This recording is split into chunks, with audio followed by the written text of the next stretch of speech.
Okay, so just remember, everybody, before we start, something got a bit chillier, so make sure, as always, that you give your body a chance to adapt to that.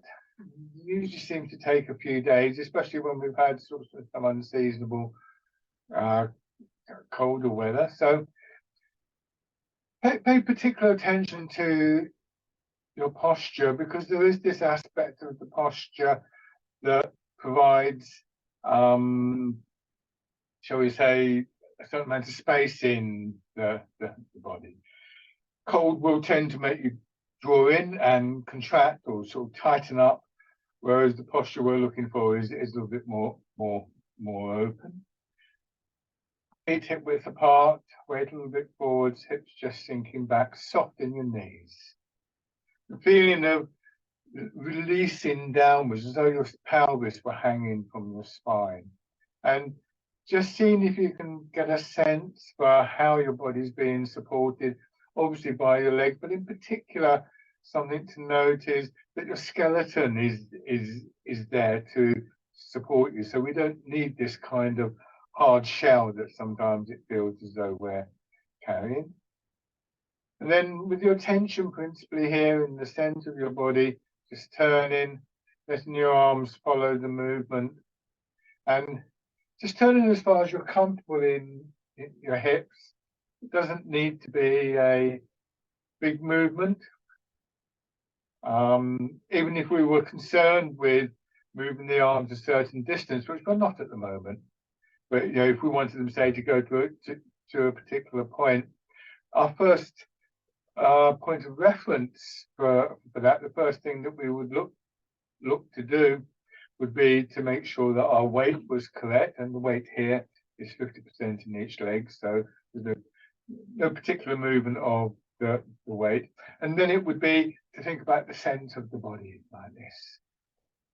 And so, you know, my arms are moving this much. If I wanted them to move more, if I turn more, then that would happen.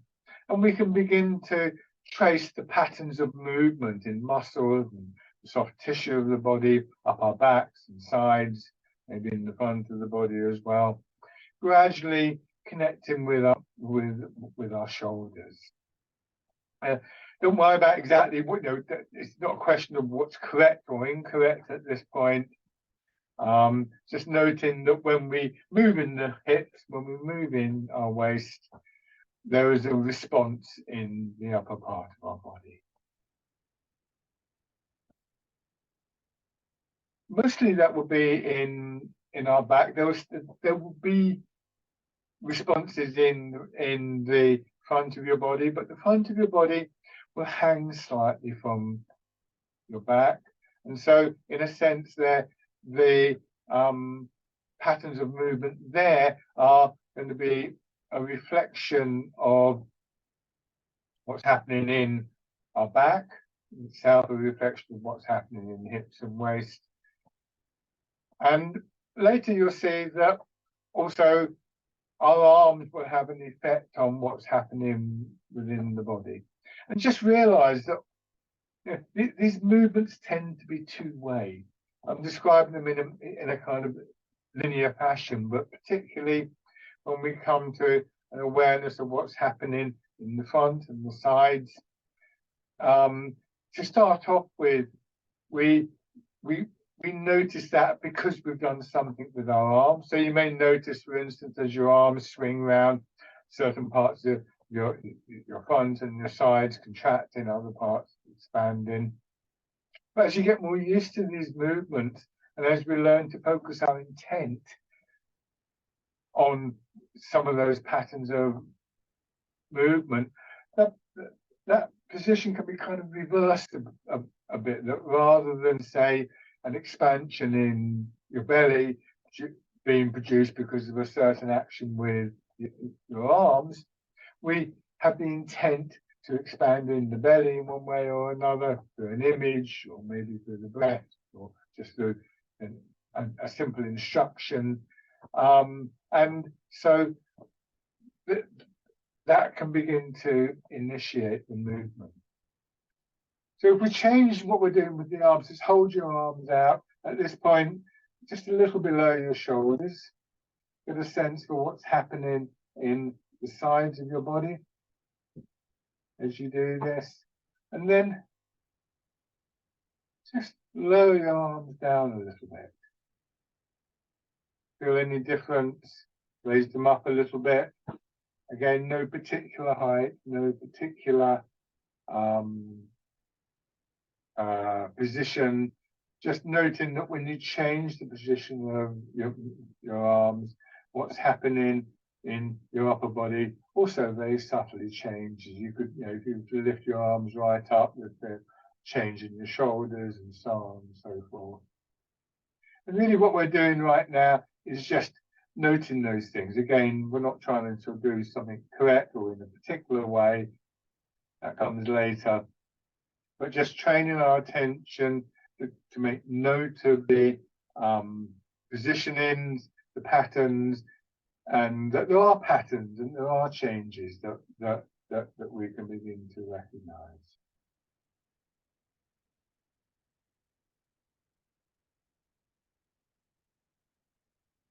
And then just let your hands drop down again. Give your legs a shake. So let's start with a simple exercise of just rocking your weight forwards and backwards in your feet. This is a pivoting from your ankles. For the moment, your arms hanging down by your side, and just noting that there's moments when you'll tighten up, and just using the pole as a reference point. You imagine this pole going up through the middle of your body. This is what I'm trying to do. What I don't want to do is this, bend at the hips, or if you've got my head down, or to twist my back up. So the whole of your upper body, just moving gently as one unit.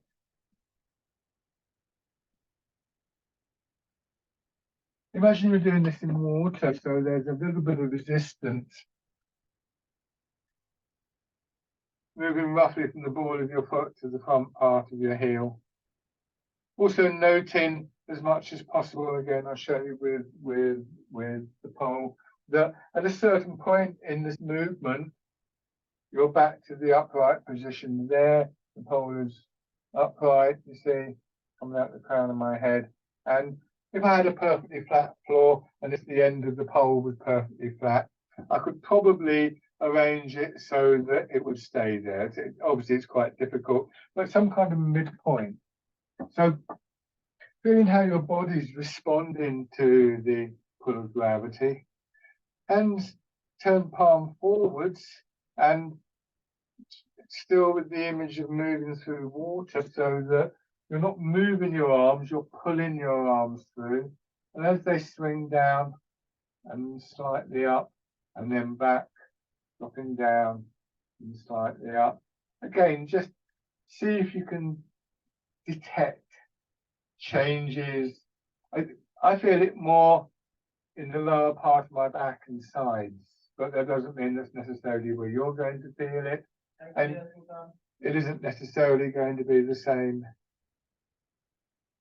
when I'm actually doing this, say tomorrow or something like that.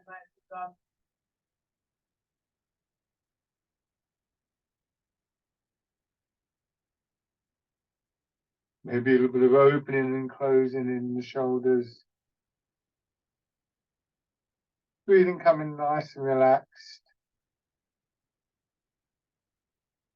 And beginning to feel again what's happening deeper in your body. If you can maybe focus on your spine.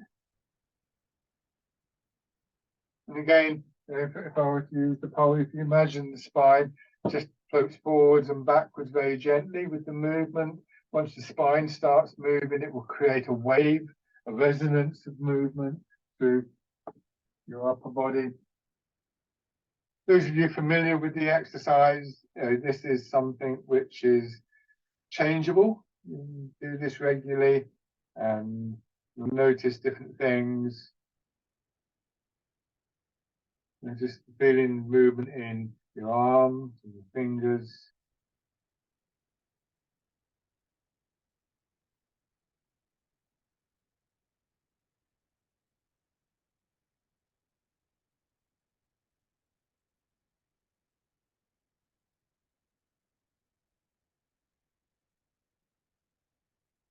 And then this time, as you come forward, see if you can just find again that central point.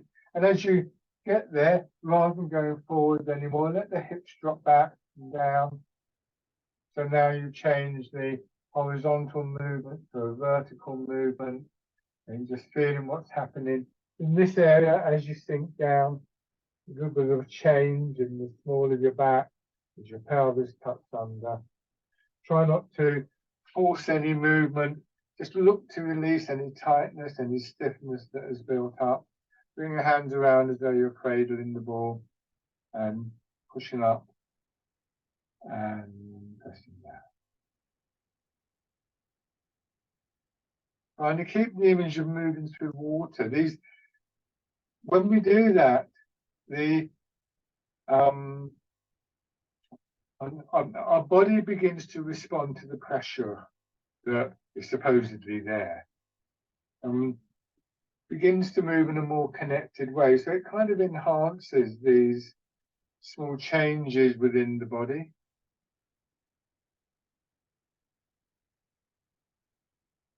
So we gradually begin to move with more of our body. If you were doing this in water, say you had a ball and you were trying to lift it up out of the water and then press it down, you would quite naturally drop more of your weight, use more of your body, because doing the arms would be difficult. The problem is in thin air that we can just do this and not use the whole body. So applying the image begins to change how we move, moving with more of the body, moving with the whole of your body. This in its turn makes us aware of the continuity in the movement. It's not your hips doing one thing, your knees doing another, your arms doing a third. It's one movement. Your body expands and grows out of the ground and then contracts back in. Expands and contracts. And as we begin to realize that in one way or another, then become aware that there's a single movement working through the whole body, and this begins to connect us to the idea of an energy, a cohesive energy that flows through the body in conjunction with our intent, because we're using images and so on and so forth, and with obviously correct posture and so on and so forth. So we have this trinity of body, mind, and movement, energy, working as one unit.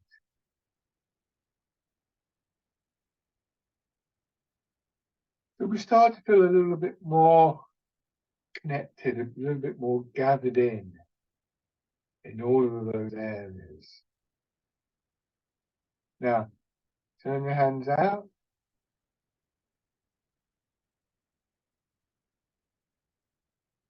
Wild goose. You can still use the image of being in water, and you could even imagine underneath the palm of each hand there's a small ball, and what you're trying to do is here press the ball down into water, and here the ball naturally floats up, but you're trying not to let it float up too much. Or you can imagine the bird in flight. Sometimes I use the image of a feather being waved up and down. They're all slightly different, but they're all significant.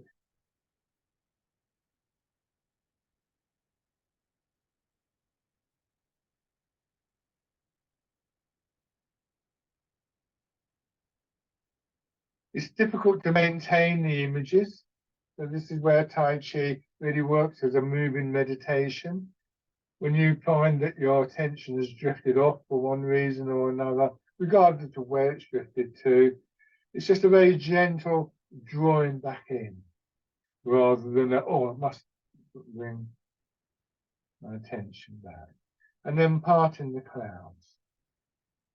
You may even find that the rhythm of the movement,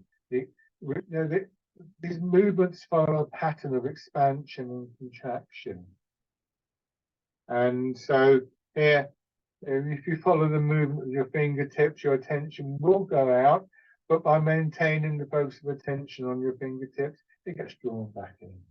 So there's various ways that we can approach that and approach the difficulty of maintaining our attention in a particular place.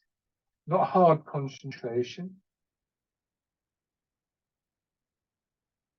not a tightening, a contraction. I must focus here. And I always feel that Tai Chi, with its martial origins in particular, actually has built into it this sense of I want to be aware. As I push out, I'm aware of the room that I'm in. I don't want to get distracted by that. But then the movement brings my attention back, and then it goes out again and comes back. A dragon plucks the stars from the sky, pushing up and expanding and contracting. I'll move back a bit so my hand doesn't disappear. So even the names suggest an exterior element here. We're reaching up to the sky, for instance. Or you can imagine reaching up to pluck a fruit off a tree.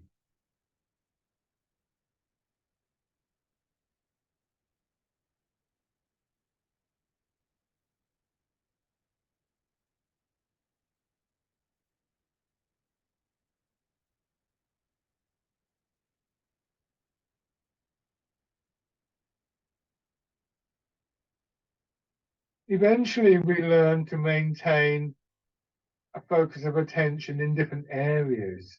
So some of what I've been talking about, that awareness of internal patterning, the awareness of posture, that awareness of what's happening in the environment around us begin to form a sort of background that we're not necessarily concentrating on in a very kind of like focused way, but we're aware of, if suddenly, I know, in your room a window blew open, you'd know straight away.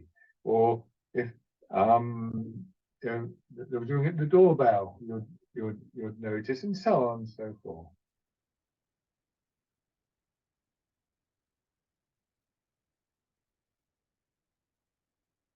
One more time.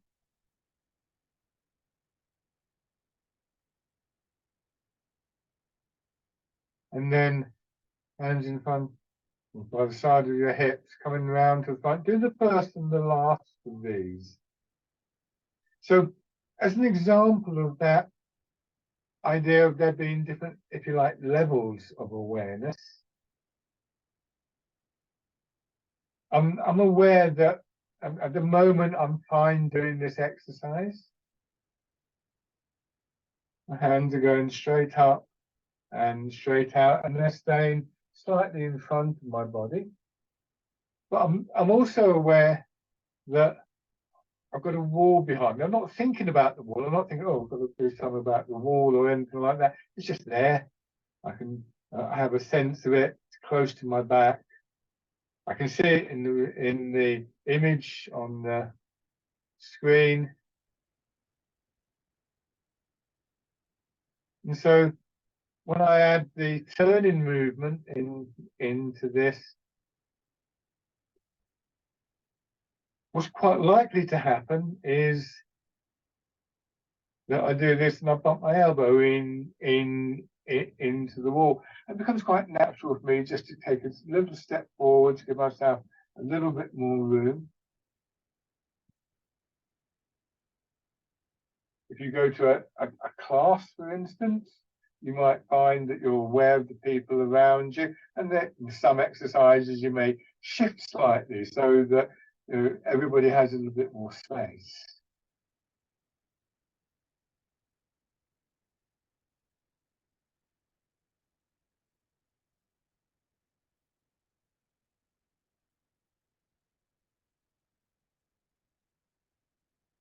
So Tai Chi encourages a very wide-ranging awareness, some aspects of which we may be very closely focused on. With this movement, I want my hands to face palm out at the end of the extension, for instance. I want it to stay in front of my body.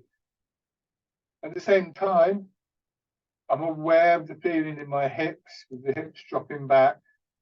And so if that changed, oh, no, I would drop down again. It's not in the front of my mind, but the awareness is there, just like the awareness of the wall is there, and so on and so forth.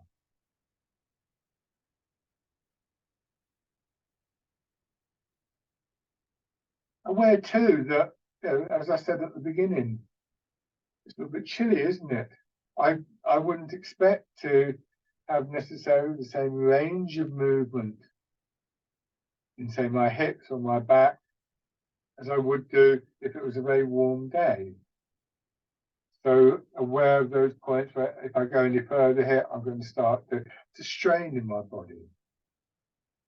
And one of the guides for that is, again, that internal movement, the fluidity, the harmony of that internal movement.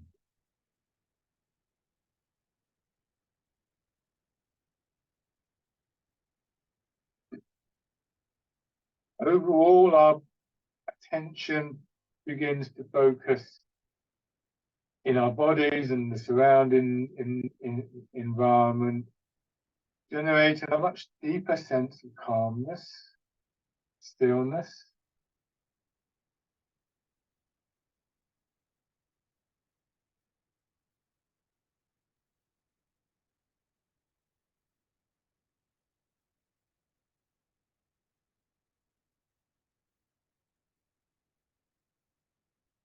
Now, your hands drop down,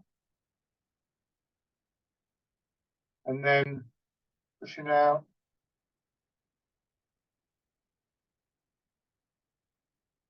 This my hand doesn't disappear, and straight down. An expansion that pushes your arm out to the side. Pull your fingers back very gently. The opening, the expansion through that side of your body. So what's happening in your shoulder? Look for a very smooth rotation. Looking for the path of least resistance. So when you meet these little barriers, which are quite common, finding a way around them. Add in a turn now if it's comfortable. So one of the sort of constant, one of the constant intents, one of the constant aims is not to increase the amount of stiffness and tightness in the body, but like water running downhill, when it meets a rock or a stone or a bump, tends to flow around them. And sometimes that might be a very deliberate, conscious act. Change sides now. But if we practice that, so if I get to here and like, oh, it's a bit tight there, maybe softening my elbow, moving my arm forwards or backwards, a little bit, changing the angle of my fingers might help. But if we practice that, if we focus on that, then that too becomes part of our background intent, to move in that way as much as possible.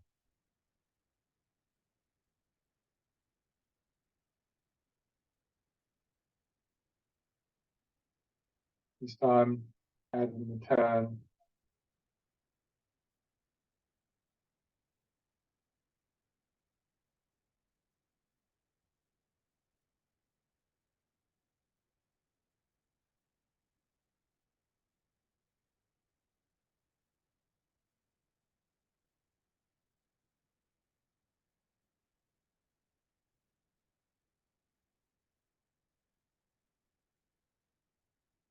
Now, letting your arms rest, going back to this movement. I'm going to come a little bit closer.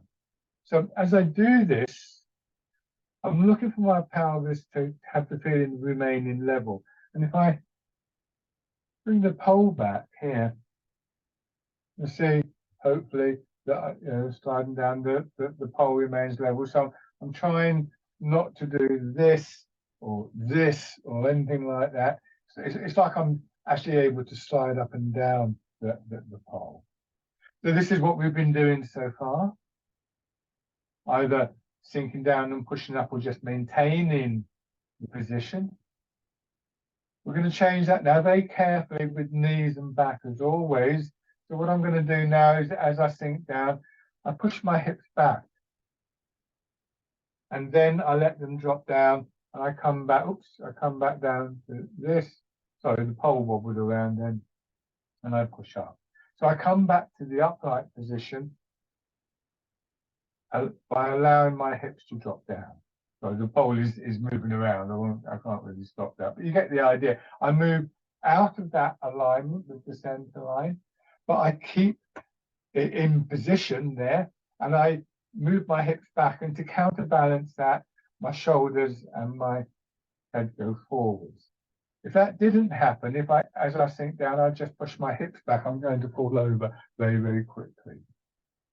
Now be careful with this one because it is strong on knees and hips, as is the next exercise. So just take care of yourselves while you do this.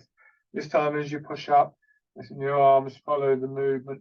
This is rowing a boat in front of the lake.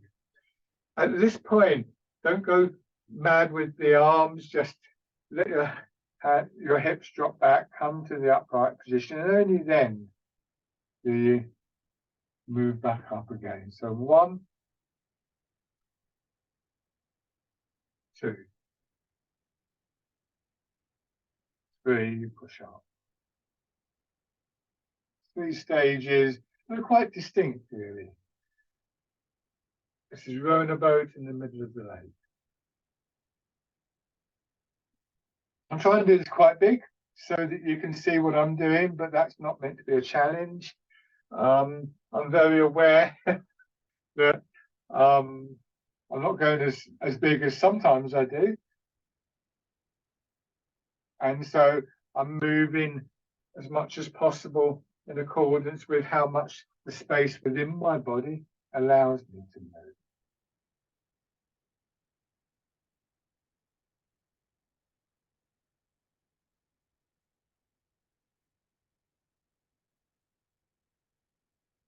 One more time.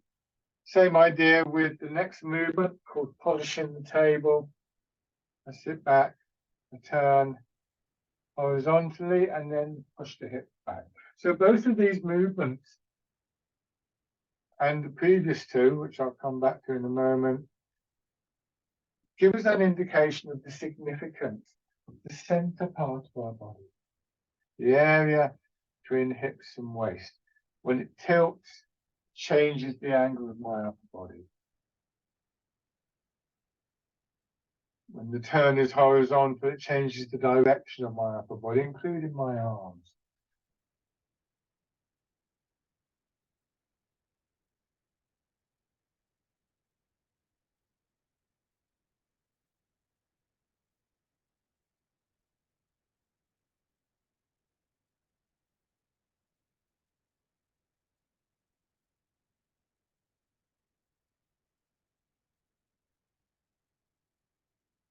Or more in each direction.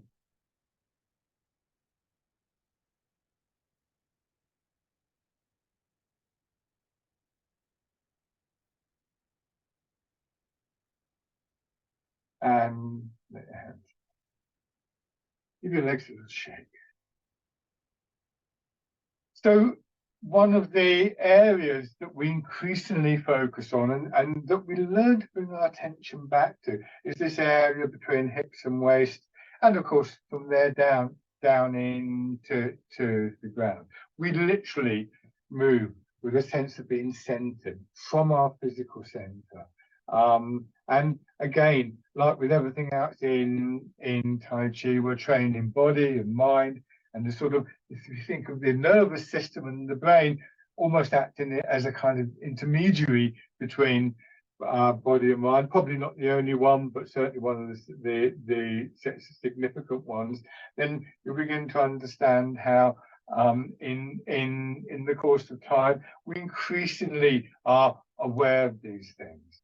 This is a very natural thing for us to be doing. There are many activities in our day that we do with this sense of background awareness. If you finish the class and decide you're going to have a cup of tea, you might go into your kitchen and put the kettle on and go through, get the cup out and so on and so forth. And not having to put too much sort of direct thought into it. You might be chatting to somebody, or you might be listening to the radio or something like that. But if somebody had moved the kettle, then suddenly you go, oh, hold on, something's changed. You would realize straight away that there's been a change in your environment. You get the same if you ride a bike, you drive a car. There are certain things that you do that you don't have to think about all the time. So there are different levels of awareness and different levels of intent because of that. Driving a car, there's always an intent to use the pedals, but we don't have to think, oh, now I'm going to take my foot off the accelerator and put it on the brake. It just happens. And this is what some people would call muscle memory, for instance. But there's an intent behind that. And one of our sort of long-term goals is to improve the quality of that intent, so that we're a little bit more aware of the environment around us and these actions we take within that environment. So once again, there is this sense that we want to be aware of what's going on around us, but everything's grounded, everything's centered through the center part of the body. This area is sometimes described as the sort of almost like the command point. And if you let's say that the mind is the commander. Think of an old style army, and the center of the body is like the banner of the army. The instructions, the intent goes out, but it's the banner that does the actual direction and is in contact with the environment and feeds back, if you like. So it's not that we're cutting anything out. It's just that we're aware of certain priorities. Now, still in the parallel stance, moving your weight across from side to side a few times. You're only going to 60% of the full weight there. So at the moment, you're facing forwards, your center is facing forwards. Imagine you had a little spotlight in your navel. It would be going from side to side, but it wouldn't be shining around the room.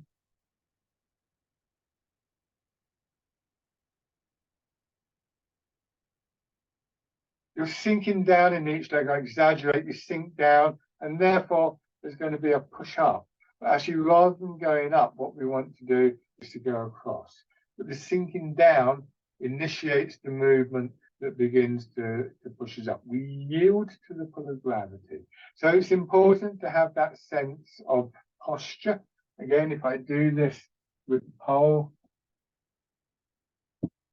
this time in front of me, I'm moving across. I'm trying to keep it even on both sides. What I don't want to do is this or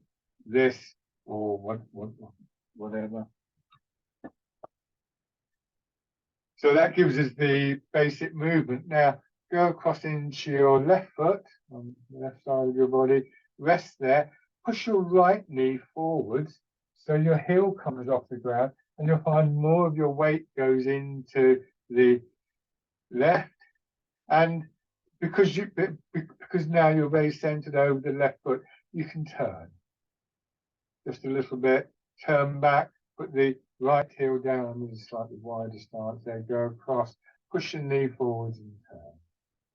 So now that spotlight in your navel is beginning to shine around the room. Hold your hands in front of you, feel how your hands move with you.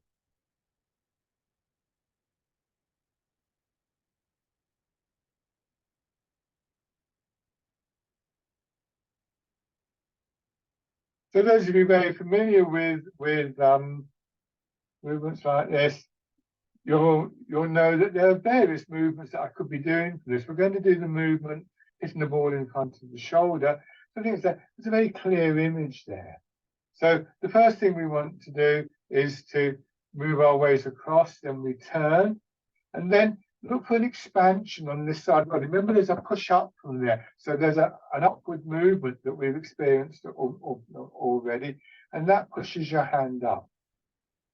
And then I'll show you from the side, not only does the hand go up, but it's like that movement there, your shoulder pushes your elbow, and your elbow gets pushed away from the body. So there's a slight lengthening in the arm, and then coming back, turn the hand palm down. And as you cross the center line, do the same thing with the other side. Hitting the ball in front of the shoulder, your weight moving, the center turning, feeling the expansion and contraction in your body, and your arms creating the shape that the name suggests of hitting something upwards, hitting the ball upwards. And that introduces a sense of timing as well. And this is quite tricky going slowly. If there was a ball coming in there, it's no good my hand arriving a second later or a second earlier. Earlier might work, but what I want to do is to hit the ball as it comes down on the apex of the swing. So we have in this simple movement a lot of what's going on. Those of you familiar with the Tai Chi forms, this is very close to what we try and do in all the Tai Chi forms. And so it can be very helpful to have that intent, have that image of hitting the ball, if it's a useful one to you. Try and avoid pulling your arm across your body. It's in front of the shoulder. So my body's facing that way. This is straight out from my shoulder. It hasn't come over.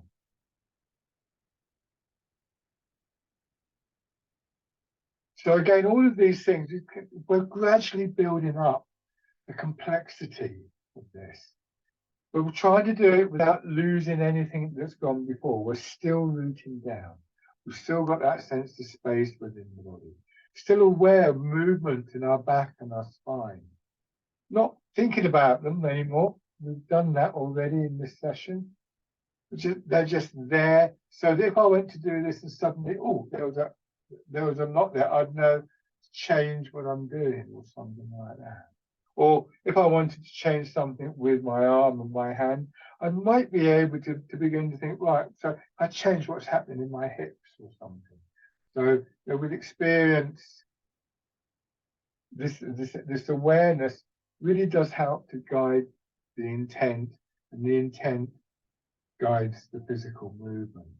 Both the movement you can see, but also that sense of the internal movement, the flow, the energy.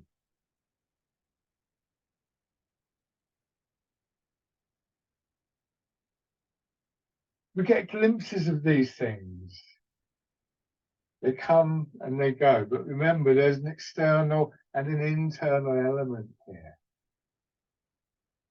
What we don't want to do is to, I want to look across and I'm aware of the view in my room. I don't want to start thinking, I need to tidy that pile of books up and I really should sort that out and so on and so forth. Then I'm getting too distracted. I might look across and I think, yeah, there's a box there. And then I look across there to the computer screen and then there's some books over there and so on and so forth. I can take note of that. It goes wrong all the time. But I think, oh yeah, oh maybe I should, oh hold on. But the movement, the awareness of the movement draws my attention back in.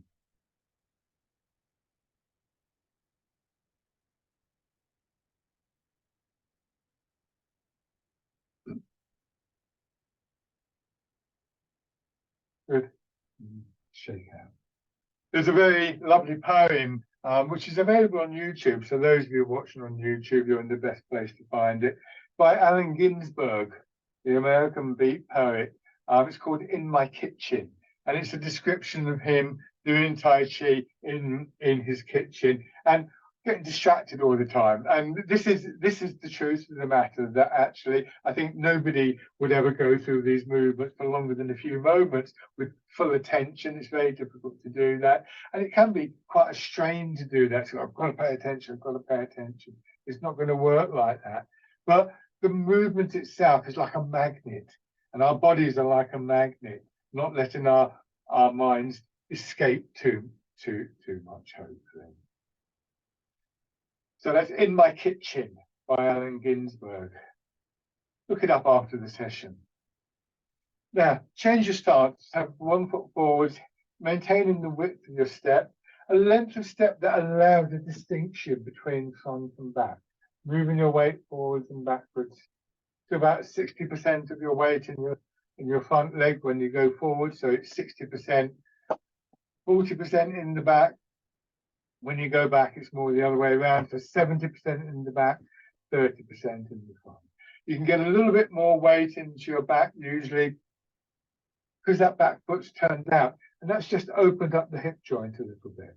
The angle of that foot will vary from person to person, but bear in mind that as much as possible, you want to be facing straight forward. Hips, shoulders, everything looking forward. A slight angle is acceptable.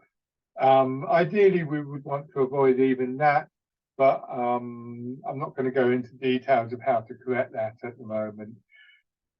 And what you can do quite easily is try and sort of like get too fussy about that. Just want to be careful what's happening with your knee and in the shoulders and so on. So you may just want to feel comfortable with this.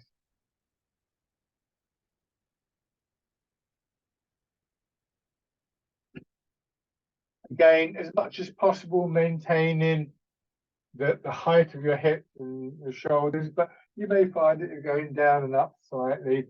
That can often be because of a tightness in hips or lower back, legs or knees. In which case it would be a mistake to get too kind of strict about, oh, I must do this. So yeah, don't get fanatical about it, but just have the idea that the more you can release in your hips, the center of your body, the legs, the less you're likely to do that. Now go forward, settle into your front leg, push the back knee forwards, and again, the heel will come off the ground, like in the previous exercise. Don't come up like this, as your center of gravity will come up. When you go back, you raise your front toes, and again, the hip will tend to drop. Again, you can have the front foot very slightly turned out at this point, so that the hip is open, providing a freer passage down for your weight. Don't have it turned a long way out though. Just a slight angle is all that's needed. Gradually, more of your weight gathering and flowing down through each leg so that the 70 becomes 80, becomes 90, and so on and so forth. Till you get to the point where really all that's left in what we would call the empty leg in Tai Chi is the weight of the leg itself, or at least some of that. And at that point, just contract your leg, bring your foot in, push out. If it's the back leg, the ball of the foot goes down first, then your heel. Bring the front foot in. And if it's the front foot that's stepping out, your heel goes down, then your toe. And then the weight. So imagine that you're walking on thin ice. You want to test the ice before you commit your weight. Or imagine you're walking in the sea, sand and gravel moving around. And you want to be really clear. Put the foot down, find the firmer surface to stand on and do this. If you just do this in the sea, you'll get pushed around by the waves more easily.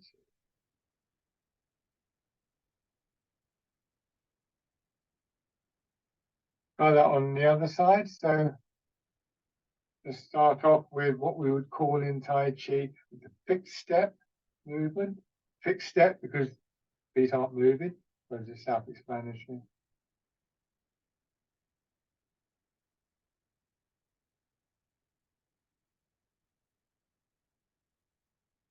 Again, although we're not actually going up and down, as your weight arrives in each leg, look for a feeling of more of your weight settling down, even without the toes and the heels coming up. So the leg is compressed, and then the tendency will be to push you up.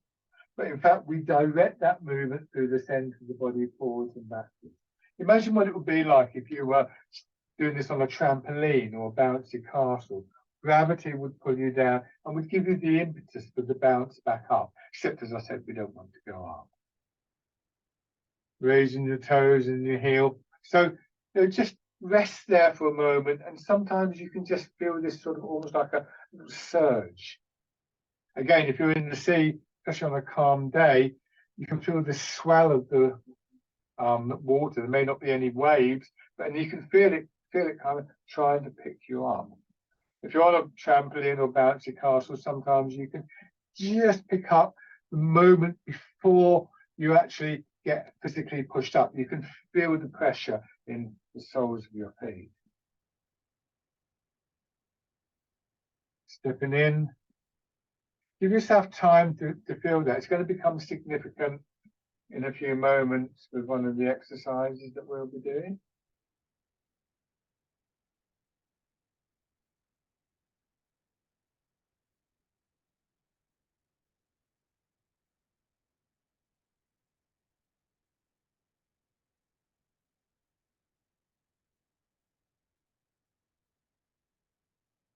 And then bring your foot in, heel, toes, or ball of the foot, heel, depending on which way you're moving. Take a few steps forwards or backwards.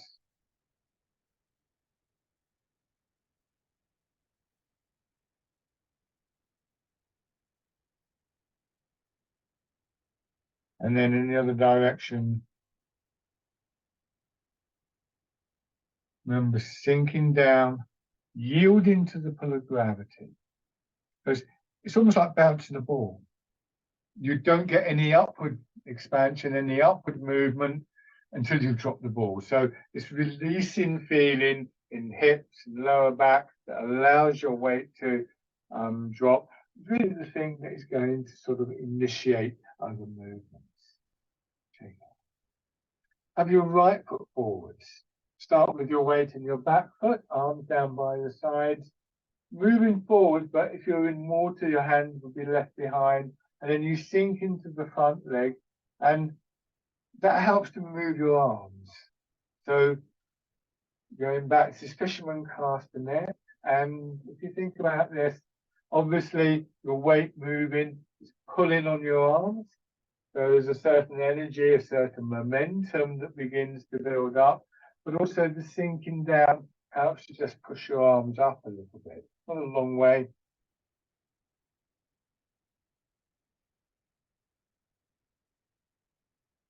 And with that, just releasing in the hip and the knee, waiting until you feel that little bit of a push upwards. It's going to push you back, but it will also have an effect on your arms.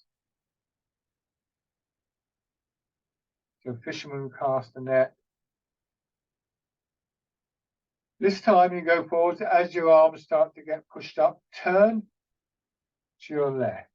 And notice how that then redirects your arms. It sends the right hand forward, your left hand back. You sit down, back in the rear foot, turn the opposite way. This is wind blows the willows. So try and avoid feeling that you have to lift your arm. Between the movement, the momentum, the energy that is built up in the transfer of your weight, and with that expansion and contraction, and with the turning in the center part of your body that we felt earlier, there should be more than enough energy to move your arms without having to strain in shoulders or upper back or your arms. So we get this lovely smooth movement. Wind blows the willows, like your arms are like the branches of the willow tree.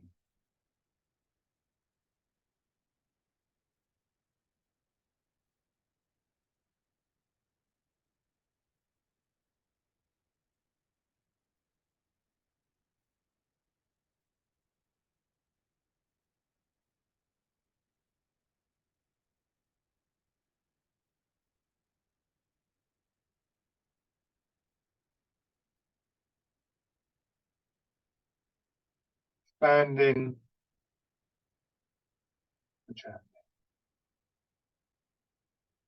expanding. So let's try that with the left foot forwards, your left foot forwards. Start with your weight in the back, moving forwards, feeling the expansion from the front leg just a little bit. Let it push you back as well as move your arms. And everything works through the center of the body, and your intent is focused through the center of the body. So as you get to know the movements better, you know what's coming, and it's almost like you imagine the space there that your arms are going to move into. But also, the movement backwards is a very familiar movement.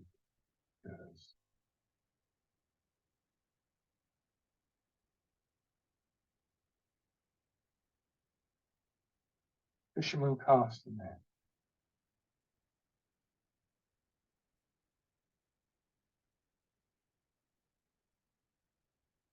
And then you turn into wind blows the willows.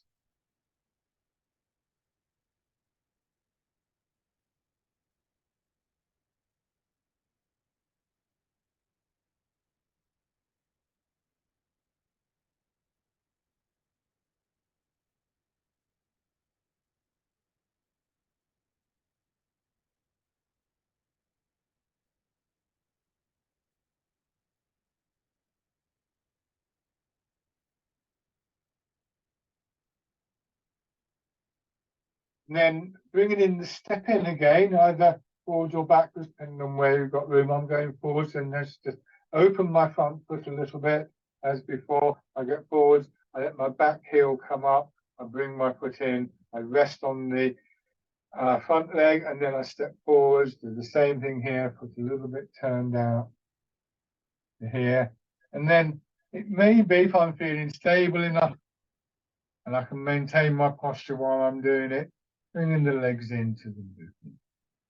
This is called dragonfly skims the water. Just be careful if you're raising your leg. It's very easy to sort of like start to twist up.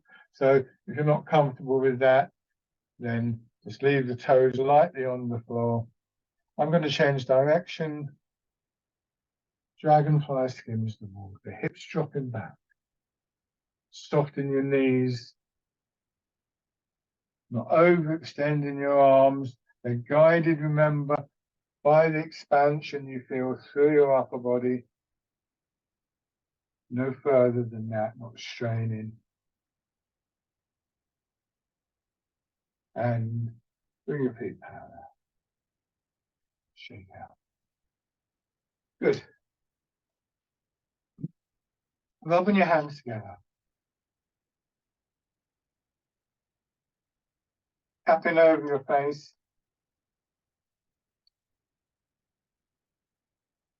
Over your head and neck. Onto one shoulder, your arm. And the other side. Onto your back. Around your hips.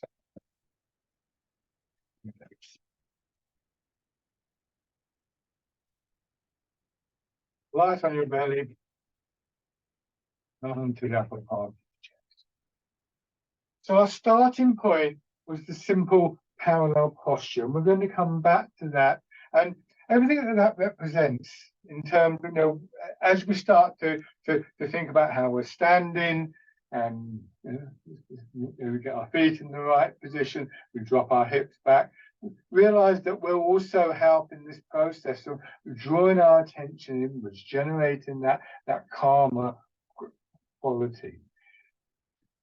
So this isn't something that we look for and then go, oh, now I'm going to do Tai Chi. This is the starting point that is expanded from. So we don't want to lose touch with this. But again, our attention does go out. This is Embrace Tiger, Return to Mountain. Once again, we have this idea that the expansion and the contraction are integral parts of what we do. Perhaps more emphasis this one on the contraction, the drawing inwards. You sink down, you push out. This is embracing the tiger bit, wrapping your arms around, but then feeling your hips beginning to drop, your hands drawn in, and everything coming back down to this basic posture. We settle there for a moment and then begin to push out. The tiger is sometimes said to represent everyday life, and we come back to the mountain, the quietness, the stillness, the alignment.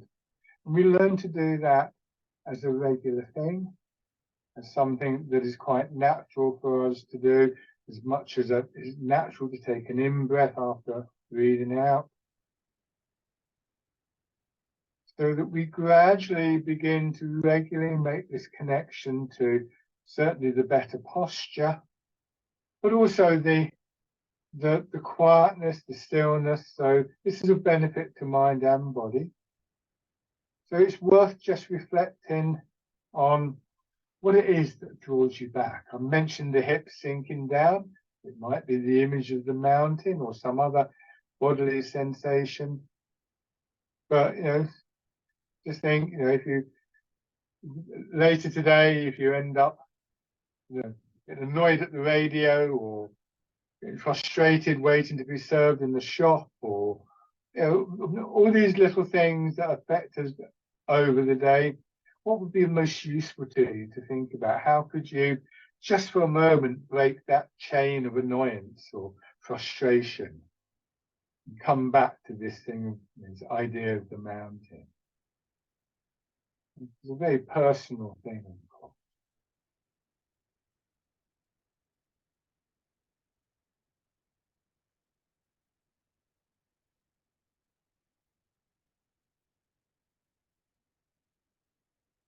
One more time.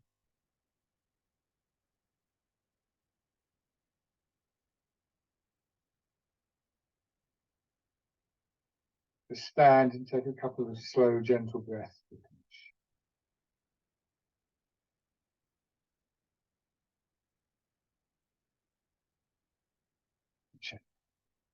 Thank you very much, everybody. Thanks for watching and joining in. So I hope that's been useful to you. And yeah, think about coming back to the mountain.